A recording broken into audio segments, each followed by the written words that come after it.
നമ്മെ കാക്കാനൊരു ദൈവമുണ്ട്, നമ്മെ കരുതാനൊരു യേശുവുണ്ട്, നമ്മെ പരിപാലിക്കാൻ ഒരു നിത്യനായ ദൈവമുണ്ട്. ആ ദൈവവുമായി നാം വ്യക്തിപരമായ ബന്ധം സ്ഥാപിക്കണം.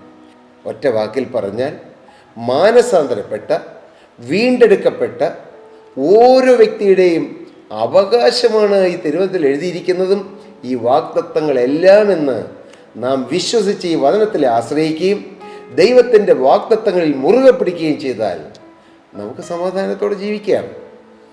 സഹോദര, നീ എത്ര നാളായി ഇങ്ങനെ ടെൻഷൻ അടിച്ച് കഴിയുന്നു? പ്രിയ മകളെ, നീ എത്ര കാലമായി ആകുലപ്പെട്ട് കഴിയുന്നു, സങ്കടപ്പെട്ട് കഴിയുന്നു, നിരാശയിൽ കഴിയുന്നു? മരിച്ചാൽ മതിയെന്നോർത്ത് പ്രയാസത്തിലും ക്ഷീണത്തിലും നിരാശയിലും തളർച്ചയിലുമല്ലേ ഇന്ന് അനേകർ കഴിയുന്നത്? ഒരാവശ്യവുമില്ല, പക്ഷേ വഴി ഏതെന്നറിയുന്നില്ല.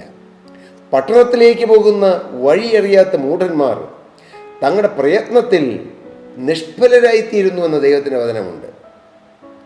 ഏതിലെയാണ് പോകേണ്ടത്? ഏത് വഴിയിലൂടെ പോയ സമാധാനം കിട്ടും? ഏത് വഴിയിലൂടെ ജീവിച്ചാൽ സന്തോഷം കിട്ടും? ഇന്ന് അനുഭവിക്കുന്നതായ ടെൻഷനും, ഇന്ന് അനുഭവിക്കുന്ന ആകുലങ്ങളും, ഇന്ന് അനുഭവിക്കുന്ന നിരാശകളും, ഇന്ന് അനുഭവിക്കുന്ന ഏകാന്തതകൾ, ലോൺലിനെസ്, ഇതെല്ലാം എങ്ങനെ മാറിക്കിട്ടും? അനേകർക്ക് അറിവില്ല. കർത്താവായ യേശുക്രിസ്തു പറഞ്ഞു, ഞാൻ തന്നെ വഴിയും സത്യവും ജീവനുമാകുന്നുവെന്ന്. നാം യേശുവിലേക്ക് വരുമ്പോൾ യേശു നമ്മുടെ വഴിയായിത്തീരുന്നു. യേശു നമ്മെ സത്യത്തിലേക്ക് നയിക്കുന്ന സത്യമായിത്തീരുന്നു. യേശു നമുക്ക് ജീവൻ തരുന്ന ജീവൻ്റെ ദാതാവായിത്തീരുന്നു.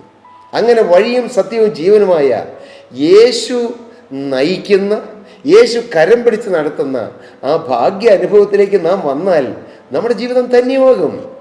പിന്നെ ടെൻഷൻ അടിക്കേണ്ട ആവശ്യമില്ല പ്രിയരെ.